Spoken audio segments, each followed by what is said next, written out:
pos de Dios. Quiero que prestes atención. El título, el tema a tratar hoy es: yo voy en pos de Dios. Ir en pos de Dios es algo abrumador para el ser humano. ¿Por qué es abrumador para el ser humano? Porque yo voy en pos es una expresión que se usa: yo estoy persiguiendo. Y la expresión se utiliza en el yo estoy persiguiendo como alguien que persigue a su enemigo, que tiene tan incentivo en su vida, tal deseo de alcanzarlo, que corre con el fin de tomarlo y vencerlo. Ahora, yo voy en pos, literalmente es esa expresión. Yo voy en pos de Dios. Yo quiero aprisionar a Dios. Yo quiero ir en pos de Dios de tal forma que yo lo pueda alcanzar. Y si no corremos de esa forma, con el fin de alcanzarlo, de hacerlo como Él nos ha hecho a nosotros, nos ha atado, entonces no vamos a correr de la forma ni constante ni bajo el Espíritu de Dios. Dice el apóstol Pablo: para ser asido como ya Él hizo conmigo. Quiero que vayas conmigo a Hechos capítulo 21, del 8 al 16. Hechos capítulo 21, versículos del 8 al 16. Si tú no corres en pos de Dios con el fin de alcanzarlo, entonces nunca lo vas a alcanzar. Hay personas que la vida les pasa por delante las oportunidades más grandes y las desechan por pensar o creer que de la manera o la forma que lo están haciendo es la forma correcta. Muchas veces creemos que nuestra vida mediocre con el Señor en oración va a promover que nosotros obtengamos los sueños que Dios tiene para con nosotros. Yo estaba orando y mientras estoy orando por la... Si tú eres mediocre con la vida de altar y de intimidad con Dios, tú nunca vas a llegar a hacer lo que Dios quiere que seas.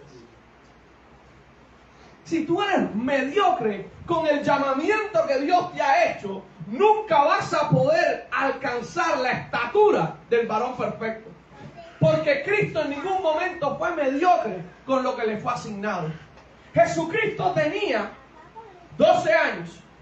Y con 12 años asombró a todo el Sanedrín. Y los ancianos de la ley, te cuento, que debían de ser mayores de 50 años para ser ancianos de la ley. Para estar en el templo de Jerusalén, en el medio donde estaba el Sanedrín, que estaba la cámara de los fariseos, de los saduceos, estar allá adentro, ser un escriba, no es lo mismo ser un escriba que un maestro de la ley. Llegar a estar considerado como maestro de la ley, tenías que ser una eminencia. Pero lo sorprendente de Lucas capítulo 2 es que Jesús, estando ahí, los maestros se asombraron y le preguntaron a los padres que dónde había sido instruido. Y cuando la madre le dice a Jesús: ¿por qué has hecho esto?, Jesús se le gira y le dice: ¿acaso no sabes que en los negocios de mi Padre no es necesario estar? Jesús irrumpe con una respuesta anormal, una respuesta fuera del ordinario para un niño de 12 años. Yo tengo que estar en los negocios de mi Padre. Si tú eres mediocre con lo que Dios te asignó, no esperes que Dios te dé más. Pero quiero que entiendas una cosa: Dios te va a pedir cuenta por lo que te asignó. Dios te lo va a pedir. Para entrar en Hechos capítulo 21, versículo 8, dice así: Al otro día, saliendo Pablo y los que con él estábamos, fuimos a Cesarea, y entrando en casa de Felipe, el evangelista, que era uno de los 7, posamos con él, de los 7 diáconos. Este tenía 4 hijas doncellas que profetizaban, y permaneciendo nosotros allí algunos días, descendió de Judea un profeta llamado Ágabo, que viniendo a vernos tomó el cinto de Pablo y atándose los pies y las manos dijo: esto dice el Espíritu Santo, así atarán los judíos en Jerusalén al varón de quien es este cinto, y le entregarán en manos de los gentiles. Al oír esto, le rogamos nosotros y los de aquel lugar que no subiese a Jerusalén. Entonces Pablo respondió: ¿qué hacéis llorando y quebrantándome el corazón? Porque yo estoy dispuesto no solo a ser atado, mas aún a morir en Jerusalén por el nombre del Señor Jesús. Y como no le pudimos persuadir, desistimos diciéndose: hágase la voluntad del Señor. Hágase la voluntad del Señor. Yo voy en pos de Dios. Es la frase de uno de los hombres que usted y yo hoy admiramos, algunos casi idolatran, y que a veces le damos más autoridad que el autor y consumador de la fe. Muchas veces la iglesia ha santificado tanto la doctrina del Espíritu revelada por Pablo, que a veces ignoramos los cánones de escritura de la Biblia, en donde el Espíritu siempre habló a través de los profetas, inspirando a los profetas, pero nunca abolió su voluntad. Dice Pablo, este es súper conocido, el bestseller del Nuevo Testamento, o el best writer, ¿verdad? Porque fue el escritor. No era el escritor, no era el lector. El más leído, el más vendido, el más copiado, el más pasado por todos los lugares, sus cartas, el apóstol Pablo, dice: ¿qué hacéis llorando y quebrantándome el corazón? Muchas veces escuchamos: voy a hacer la voluntad de Dios. Y cuando oímos que alguien va a hacer la voluntad de Dios, le decimos: oye, compadre, ¿cómo tú le vas a dar el par de zapatos al hermano? ¿Verdad? ¿Cómo? Oye, no prestes tu casa para el grupo Alcance, mira, es un tremendo problema. Oye, no hagas eso. ¿Cómo que te vas a parar a predicar en la plaza? No lo hagas. Te van a meter preso. Que vas a dejar la carrera para seguir al Señor. Te vas a frustrar.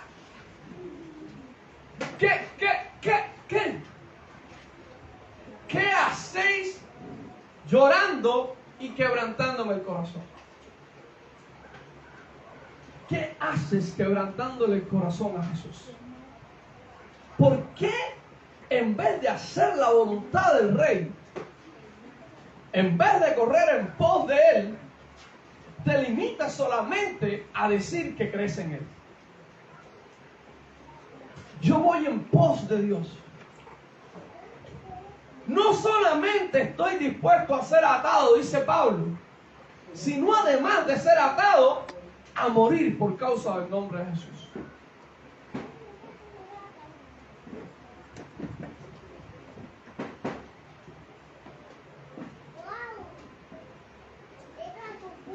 ¿Qué tiempos? Un hombre que va preso a Roma y durante todo el trayecto todo el mundo está en medio de una gran tormenta y este hombre llevaba 14 días ayunando. Y le dice a los que con él estaban: no ayunen más, porque ustedes tienen que hacer más cosas. Déjenme ayunar a mí. Perece en el naufragio y en vez de huir de la justicia, ¿verdad? En vez de caer preso, de irse para otro lado, dice que estando en la ciudad de Malta, en la isla de Malta, se puso a recoger leños para darle calefacción, para prender un fuego a aquellos que habían naufragado con él. ¿Y quiénes habían naufragado con él? Los discípulos de la iglesia. Solamente había uno con él que era discípulo, Lucas, nadie más. Todos los demás eran sus enemigos. Todos los demás eran los que lo llevaban preso. Y los romanos no te llevaban preso como te llevan en la patrulla, con aire acondicionado, con un asiento cómodo, no. Un esclavo o un preso romano era azotado. Para que hiciera. Era azotado para que hiciera. Estabas en el barco y los romanos no iban a limpiar la proa, no iban a limpiar nada donde ellos estaban. No, que tienes que ir, ve y limpia la popa, vale. Ve y descorcha no sé qué más. Tenías que estar colgado de una soga, raspando la madera, y cuidado con profundizar la madera y romperla, porque si no la tienes que arreglar. Era carga la soga, jala la soga, monte las velas, izar velas, recoger velas, todo eso que ustedes saben de las cosas de piratas que han visto.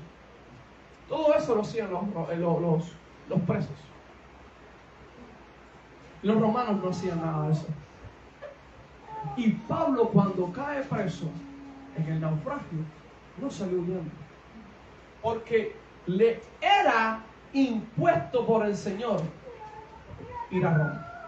Le dice a Agripa: si no hubieses apelado a César, te daría libertad. Nosotros hoy en día queremos ir en pos de Dios. ¿Cuántos quieren ir en pos de Dios? Pero queremos ir en pos de Dios a nuestra forma. Queremos ir en pos de Dios a nuestra manera, a nuestro estilo. Cuando Jesucristo le planteó su visión a los apóstoles, Jesús le plantea su visión muy simple.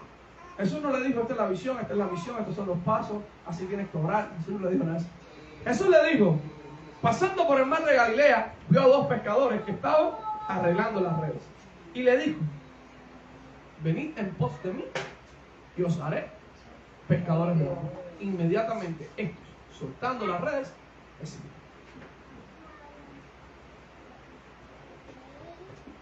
Es que, pastor, yo no puedo abrir el grupo Alcanza porque yo no domino la visión. Yo no puedo ir a orar por los enfermos en un hospital porque yo necesito pasar el curso de Primacanda. Hasta que yo no...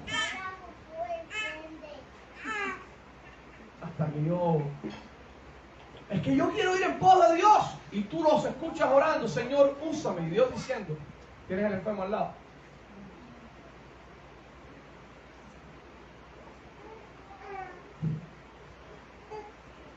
$15 almas para cerrar septiembre. 15 adultos. Un alma. O ganó Lionel, un alma. ¿Verdad? El domingo pasado, un alma. Ganamos cantidad de vida en el evangelismo. ¿A cuántos hemos visitado? ¿Cuántos estamos? ¿Cuántos? Es que, pastor, me enfermé. ¿Y? Pastor, ¿y? ¿Acaso no hay ninguno que enferme? Dice Pablo. Y yo no enfermo con él.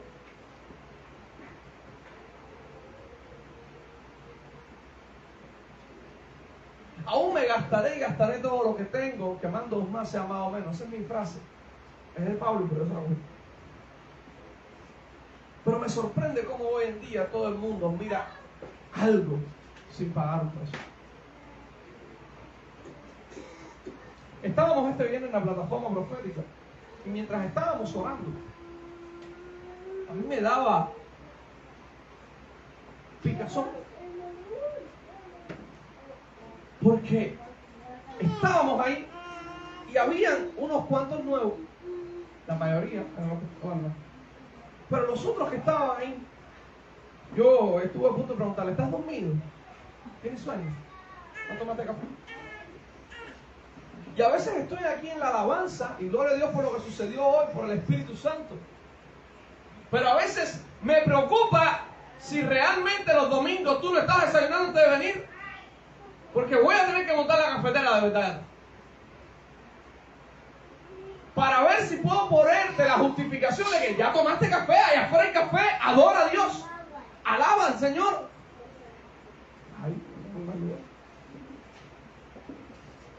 ¿Por qué yo tengo que obligarte, inspirarte, apurarte, empujarte a que tú abras tu boca en cántico de agradecimiento a Dios? ¿Por qué yo te tengo que incentivar a pagar un precio de batalla por la presencia de Dios? ¿Por qué? ¿Por qué? Si yo tengo mi propia batalla, si yo tengo mi propio mover de dificultad, pero ir en pos de Dios es algo que es personal. Ir en pos de Jesús es algo que será siempre individual. No depende de tu esposo, no depende de tus hijos, depende de ti. Ir en pos del Señor nos va a estar marcando por el sacrificio constante que estamos pagando por hacerlo, por alcanzarlo, por tomarlo. Muchas veces actuamos como si adoráramos a un Dios muerto, que le damos la opción de sí o no de faltar a las citas con Él, como si Él no le importara y no fuera a hacer nada. El gap, opcional. La oración personal, eso es más bien una práctica de corre-corre. En vez de la práctica de los primeros auxilios de resucitación, es la práctica de la oración en nuestras vidas muchas veces. En donde orar no es prioridad, en donde conozco más de la novela turca de las 3 que de todo lo que dice la Escritura, que me sé los nombres de los últimos premios Billboard, de cuántas anotaciones tuvo Stephen Curry, ¿verdad? De cuál es la nueva firma, quién es el Balón de Oro, y no sé nada. No me conozco una adoración nueva, no me leí un texto de la Biblia, no se me ocurre por lo menos un poema con falta de ortografía para adorar al Señor. Y decimos que queremos ir en pos de Dios. Hay un cántico que a mí me gusta y a Manuel también, él duerme con ese cántico. La cruz está ante mí, el mundo atrás quedó. La cruz está ante mí, el mundo atrás quedó. La cruz está ante mí, el mundo atrás quedó. No vuelvo atrás, no vuelvo atrás. Un mártir de la fe escribió eso. Un mártir. Una persona que dio testimonio hasta la muerte de que Jesucristo era su Señor. Una persona que no estuvo dispuesto a que solamente lo apresaran, mataran a su familia, quemaran todas sus posesiones, sino que también lo mataran. Tú estás delante de mí, yo estoy contigo. Tú vas delante de mí, yo sigo contigo. Tú vas delante de mí. ¿Por qué yo tengo que ir en pos de Dios? ¿Por qué es tan obligatorio ir en pos del Dios de los hebreos? ¿Por qué es tan necesario seguir a Jesucristo como si no existiese otro camino? Es porque no existe otro camino. No hay otra forma de salvación, no hay otro nombre dado a los hombres en el cual pueda haber salvación. Solo Jesús. Ustedes que lo imponen, no te lo estoy imponiendo. No te lo estoy imponiendo, solamente te estoy advirtiendo que que el camino que estás caminando es un camino con destino al infierno. No, ustedes metiendo miedo. No te estoy metiendo miedo. Te estoy metiendo amor. Porque por amor te estoy diciendo lo que dice el Señor. Reconcíliate porque la copa de la ira está llena. Ir en pos de Dios significa que todo lo pasajero, lo terrenal, lo humano se acabó. Ya tú viviste tu vida. Y qué bien te fue. Tuviste sida, cáncer, un embarazo no deseado, abortaste, te violaron, te hicieron, etc. Eras un ladrón, un mentiroso, un drogadicto. Eras de todo, ya la viviste, qué bien te fue. Porque si viniste a Cristo, no te fue muy bien.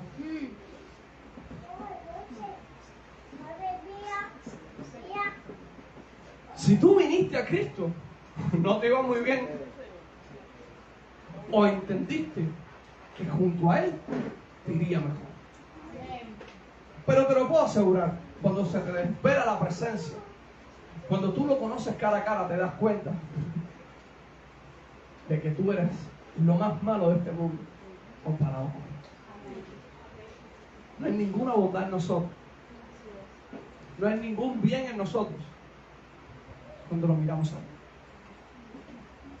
Lo cantábamos, por eso fue que el Espíritu me llevaba a eso. Lindo, lindo eres tú. Gloria, gloria, yo te doy, Jesús.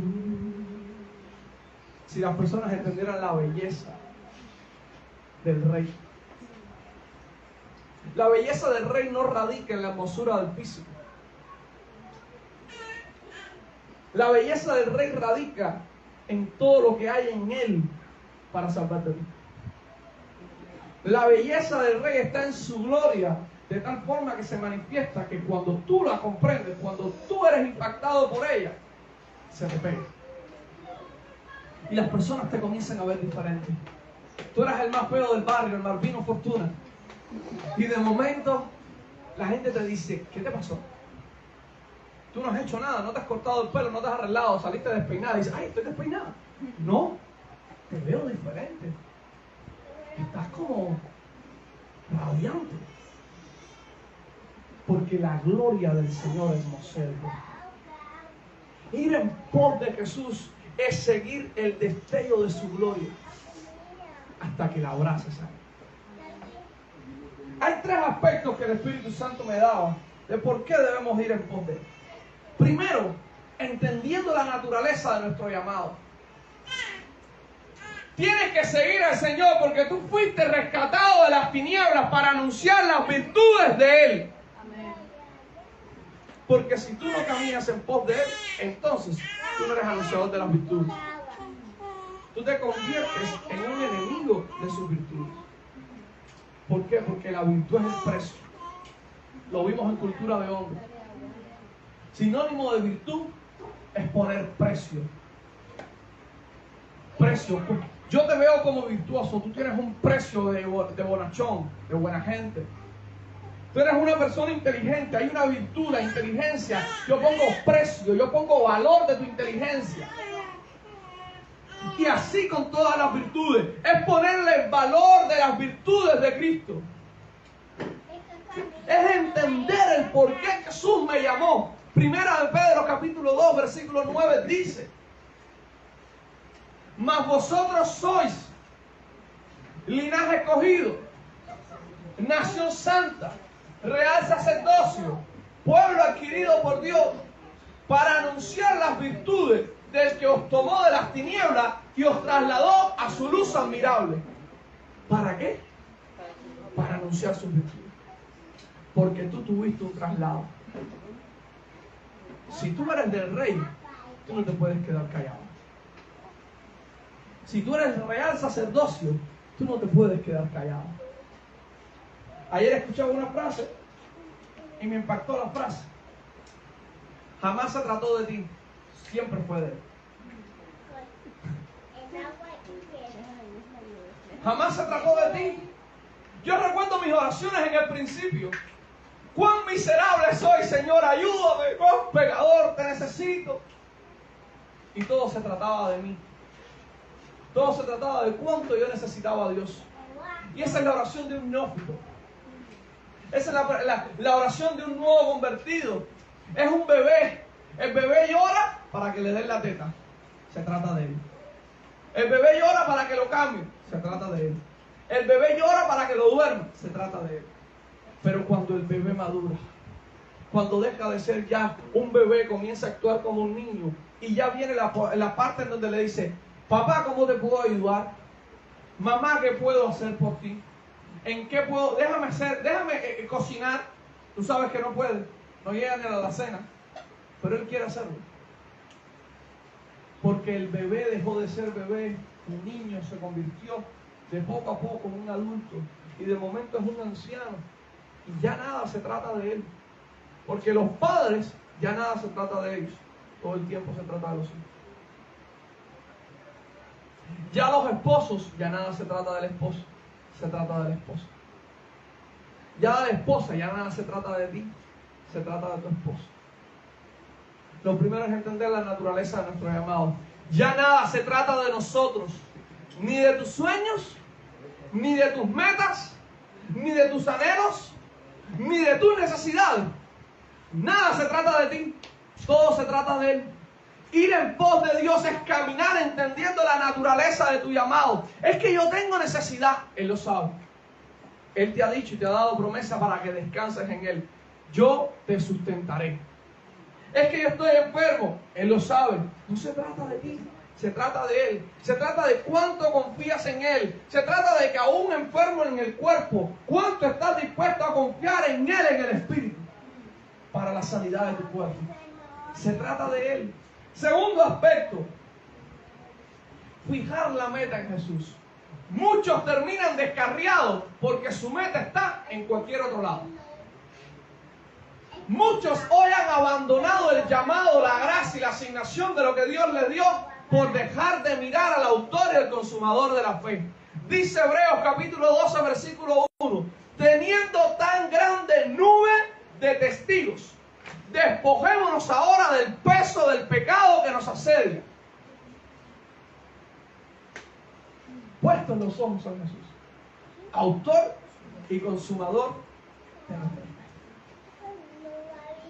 Es impactante. Es impactante. Pero mira lo que termina diciendo: el cual por el gozo puesto delante de él sufrió la cruz, menospreciando lo oprobio, y se sentó a la diestra del trono de Dios. Ve Isaías 53. El gozo que puso delante de él lo llevó a olvidarse de la cruz para después sentarse en el trono. ¿Cuál es el gozo del Señor? Porque si yo te pregunto, ¿para ti qué es el gozo del Señor? Vas a gritar el salmo: el gozo del Señor es mi fortaleza. Pero para Jesús, ¿cuál era su gozo? ¿Ese era su pan? Juan capítulo 4, ahí te lo respondo. ¿Cuál fue el gozo puesto delante de él para soportar la cruz? Isaías 53. Isaías 53. Dice Isaías 53. Déjame llegar yo.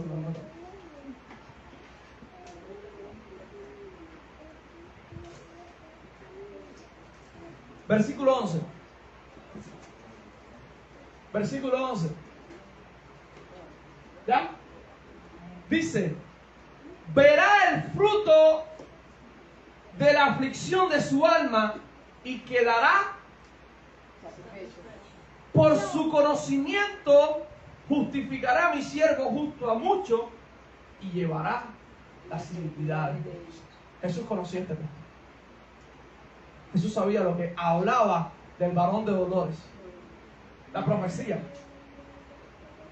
Y dice: verá el fruto de la aflicción de su alma. Cuando el Padre le mostró a Jesús lo que debía de hacer, el gozo que lo llevó a la cruz, para soportar la cruz fue la justificación tuya y mía. Él entendió lo que el profeta Isaías hablaba acerca de él. Voy a soportar la cruz porque ella me va a seguir. Voy a soportar la cruz porque Él va a ser salvo. Voy a soportar la cruz, porque todos los que estaban perdidos se reunirán en el monte santo y alabarán mi nombre por todas las generaciones de generaciones, y Jehová será exaltado entre todos los pueblos de la tierra. Amén. Ese era el gozo. Pero nosotros nos desviamos de la meta porque desviamos la mirada de nuestra esperanza. El peso del pecado nos baja la mirada. Por eso Hebreos 12 habla bien claro y que inicia diciendo: teniendo de alrededor tan grande nube de testigos, despojémonos del peso del pecado que nos asedia, porque el pecado, el peso del pecado sobre tu vida, te lleva a mirar hacia abajo. Te lo traduzco al idioma español, es un idioma donde la revelación no la has entendido, pero bueno, para que lo entiendas ahora. El peso de la naturaleza adámica. Señor, yo te he fallado.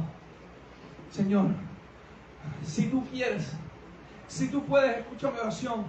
Señor, y todo el tiempo es la oración miserable. La obra de Víctor Hugo contigo se quedó corta. Los miserables contigo no tiene precio. Ay, y todo el tiempo, beatus, beatus.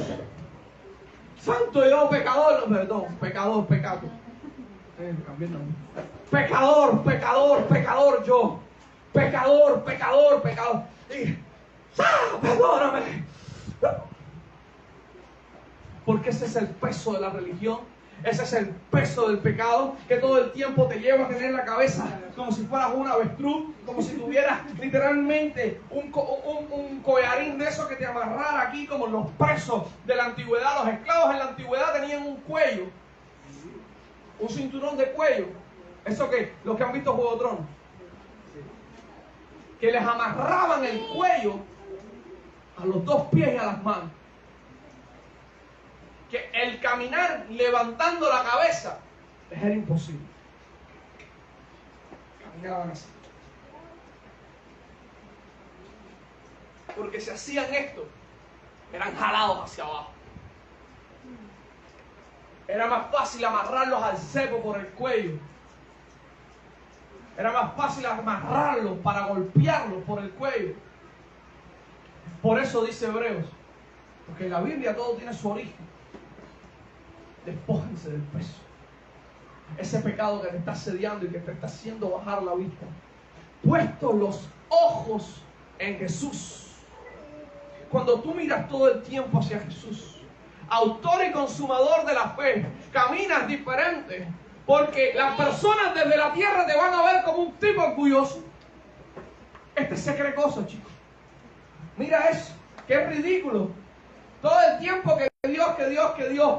Pero es que el problema es que tú literalmente, como nos enseñó el apóstol, la fe del Hijo de Dios te posiciona en un nivel superior. Amén. Ya tú caminas diferente, tu forma de ser es diferente, tu forma de hablar es diferente, todo lo que tú eres es diferente. Porque ya tú no estás en el nivel terrenal, ya tú vives en un nivel espiritual celestial. Amén. Ya tu caminar tiene que ser totalmente diferente, porque tú estás sentado junto a Cristo en tronos celestiales. Amén. La corte del Cordero, usted es parte de la corte del Cordero, usted es parte del grupo seleccionado que Él escogió por el precio de su sangre. Y porque usted dijo, yo te creo. Amén. Pero el peso del pecado te hace bajar la cabeza. Ay, pobre de mí, pobre de mí, pobre de mí. Soy un pecador, soy un impío. Y nunca te lleva a entender. Pero más profundo todavía para entender qué significa fijar la meta en Jesús. Juan 15:16 dice: no me elegisteis vosotros a mí, sino yo a vosotros. ¿Por qué tú tienes que poner la meta en Jesús? ¿Por qué no fuiste escogido por ti? Tú no estás aquí porque tú quieras estarlo. Yo te lo aseguro. Tú no estás aquí porque tú quieras estarlo. Tú combates todos los días contra tu cuerpo. Cada domingo combates contra el sueño. Porque ya no las películas del sábado. El Señor tuvo misericordia de los cubanos y no le quitaron el paquete. Unos cuantos que acabaron de respirar. ¡Ay, la serie! ¡La novela! Pero estoy seguro que te acostaste tarde. Cada sábado, ¿verdad? Y el domingo,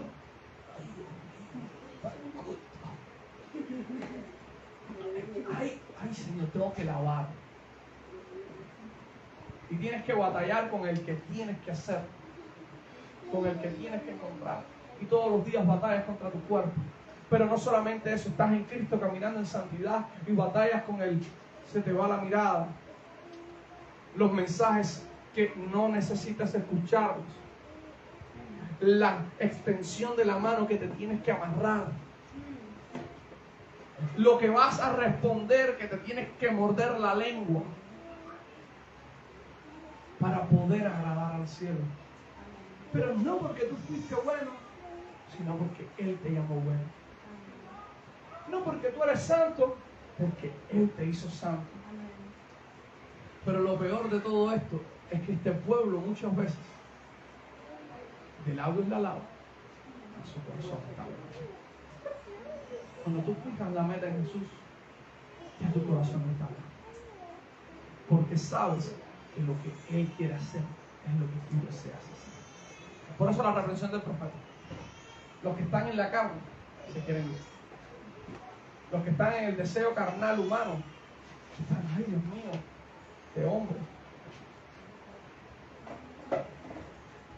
Pero esto no es un lugar de tortura, así que avanzamos. Tercero, y yo creo que es el más importante para poder ir en pos de Jesús: olvidar lo que quedó atrás. Hay gente que son cementerios ambulantes, carros de la morgue,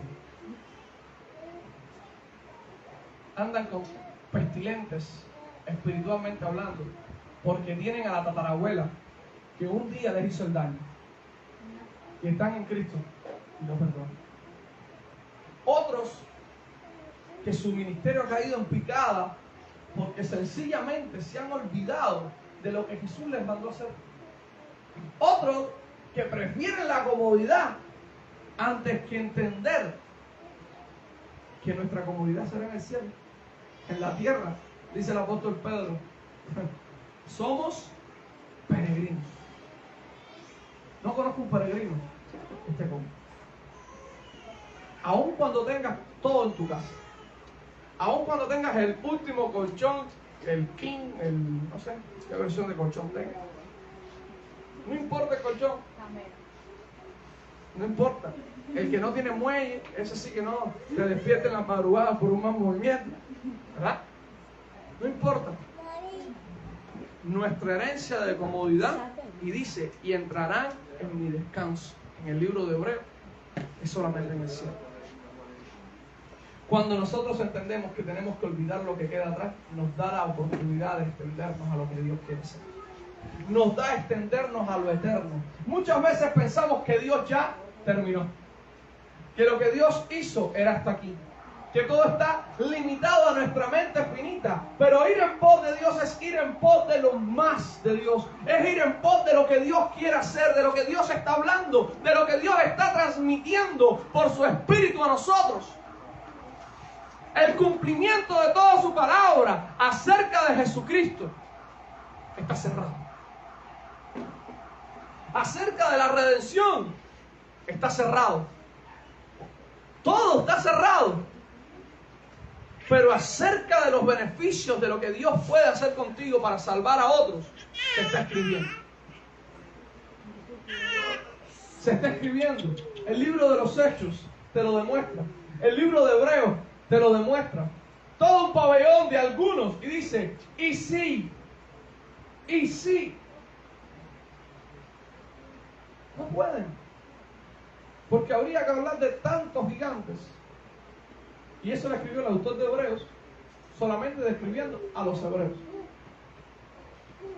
Imagínate si se pusiera a hablar de los gigantes de la fe en el tiempo de Jesús, o los posteriores de Jesús, o los de hoy. Sería imposible. Pero para la eternidad quedó guardado y todo está registrado con el fin de que nosotros entendamos y seamos inspirados a caminar como Jesús caminó.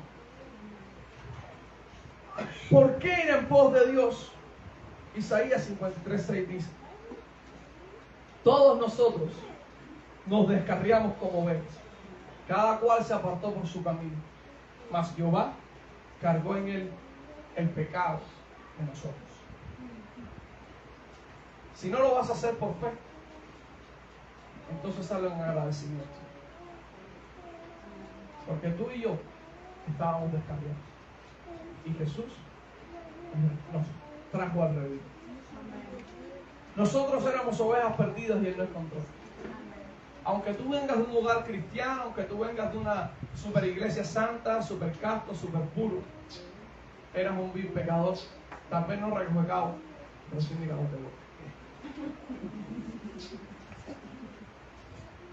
Impío, incrédulo, rebelde, idólatra, abominante de lo bueno y siempre deseando hacer el mal.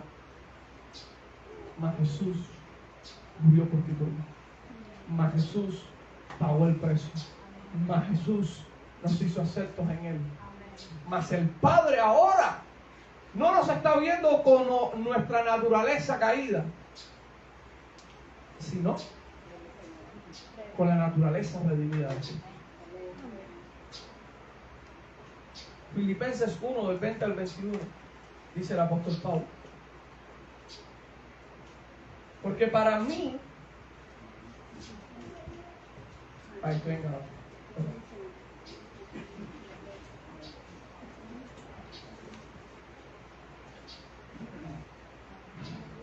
del 20 al 21, ¿verdad?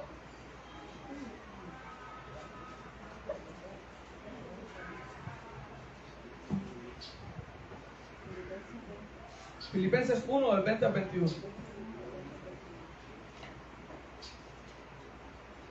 Conforme a mi anhelo y esperanza de que nada será avergonzado, antes bien con toda confianza, como siempre, ahora también será magnificado Cristo en mi cuerpo, o por vida o por muerte, porque para mí el vivir es Cristo y el morir es ganancia. Cuando vamos en pos de Jesús, terminamos diciendo esto. ¿Por qué lloran y me quebrantan el corazón? Yo voy a hacer la voluntad de Dios. Para mí, el vivir es Cristo. Si estoy viviendo, es en Cristo. Si no estoy viviendo, el morir me va a hacer ganancia, porque me voy para el cielo. Hay un cántico infantil que a mí me encanta. Yo lo lavo con mis manos, yo lo lavo con mis pies, yo lo lavo con el cuerpo, ¿verdad? Pero termina diciendo que si no lo puedo lavar con las manos, si no lo puedo lavar con los pies, si no, en el cielo no hay manco, en el cielo no hay cojo, en el cielo no hay ciegos, hay todos perfectos. Ir en pos de Jesús significa estar dispuesto a todo por Él. Ir en pos de Jesús significa que para ti el vivir sea Jesús. La une por sectores, por periodos, por momentos o determinados, por horario. Y no han entendido que el vivir en Cristo es todo el tiempo con Él, si no es por gusto. Estás trabajando y es para Él. Estás comiendo, es para Él. Estás durmiendo y es para Él. Todas las cosas es por Él, para Él, por siempre. Nosotros estamos llamados, oye, no te descarríes. Oye, ¿por qué tú no estás viniendo? Oye, ¿qué te pasa? ¿Necesitas algo? ¿En qué te puedo ayudar? Es que me da pena. A Cristo no le dio pena salvarte. Y Cristo anduvo desnudo, semidesnudo por ti. Siempre que tengas pena en hablarle a alguien de Jesús, ubícate en cómo anduvo Jesús muerto. Siendo crucificado por ti. En calzoncillo, en paños menores, expuesto para ti. Para que tú no fueras expuesto. Para que tú tuvieras con ropa el valor de exponer para que se salvara un pecador. Porque Él lo hizo por ti. Vamos a ver terminado. Póngase.